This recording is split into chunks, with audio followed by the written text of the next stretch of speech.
a few other questions or points, if you're okay with that. Sure. The thing is that, back in the day, I think Aqidah, number one, was a big thing. Even though, yes, it was sometimes polemical, right?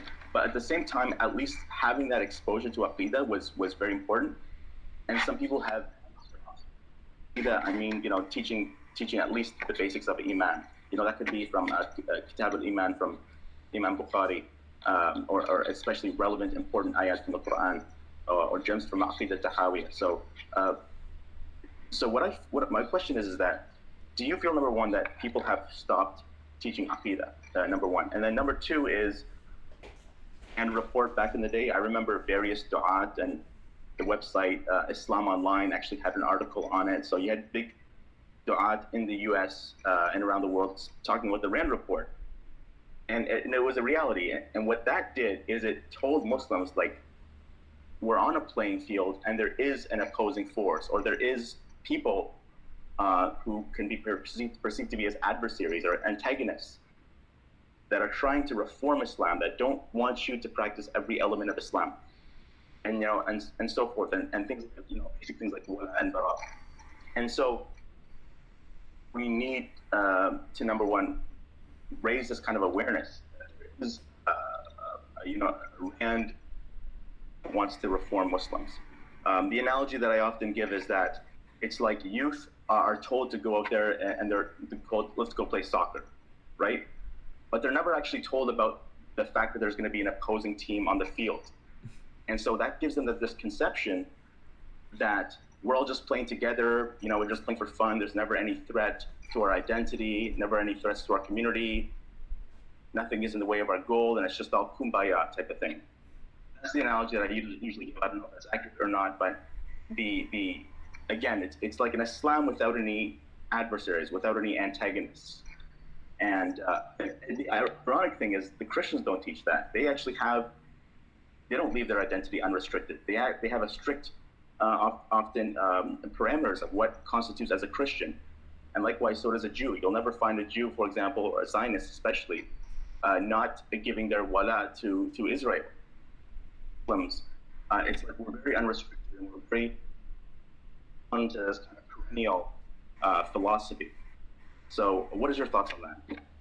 Well, I absolutely agree with you. I think that we have to ask, why is there this less of an emphasis on Aqidah, which I definitely agree with you. There is less in the past 2 decades. Why is there kind of this disillusion of the concept of al-wala wal-bara, loyalty and dissimulation? Why is there more of this kumbaya attitude?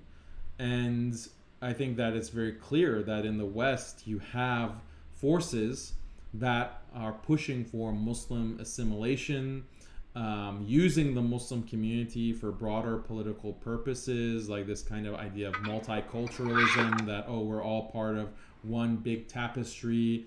And so in order to have that kind of narrative, you have to kind of get rid of differences. You have to get rid of loyalties. You have to get rid of exclusivism. And exclusivism is an important part of Islam. You can't get rid of exclusivism without destroying Islam. And it's inbuilt within all of these concepts. And so, and with Aqidah itself, what is a Muslim required to believe? What is the difference between a Muslim and a kafir? Even the word kafir is not used, like it's considered to be politically incorrect to talk about the kuffar, to talk about kafir. And like that just tells you the kind of mindset. And so if you tell people that, look, there's a battle going on for hearts and minds, and sometimes it's a very real battle that Muslim lives are being lost and killed, then you're going to be less inclined to assimilate. You're going to be less inclined to want to fit in and to support, a particular political party. You're going to be less inclined to look favorably on all of these major institutions within society. For example, political institutions who have been pushing for all of this aggression against the Muslim world, pushing for or major media institutions as well, like CNN, the New York Times. Like, how can you be a Muslim and participate in these kinds of at the institutional level when they're fighting against Muslims in that battle of hearts and minds. So the Muslim community has certain leaders who are pushing for assimilation and want to project this kumbaya attitude and take out exclusivism, take out aqidah, take out this kinds of disagreement. I think that fine, there is, if you look at 25 years ago, maybe there was conflicts between members of the Muslim community where you had the Ashari, Athari debates, and you had Salafi, Sufi kind of arguments. And I think a lot of that, sure, it was not productive and time could have been better spent in other things. But that doesn't mean Aqidah inherently is not important. Studying Aqidah, whatever Sunni school of thought it is, no, it is important, and it shouldn't be considered, oh, these are stupid conflicts of the past. We're beyond that. We're now progressed and evolved. Like recently, there was one scholar who made these kinds of statements that, oh, these are debates of the past and we need to move on.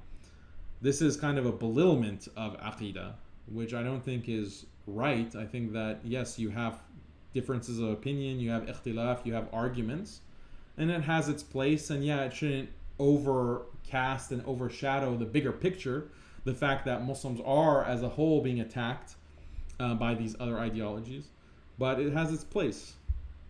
So, I mean, that's... If I may just add to that, Barakallahu Feek, Akhi Daniel, is that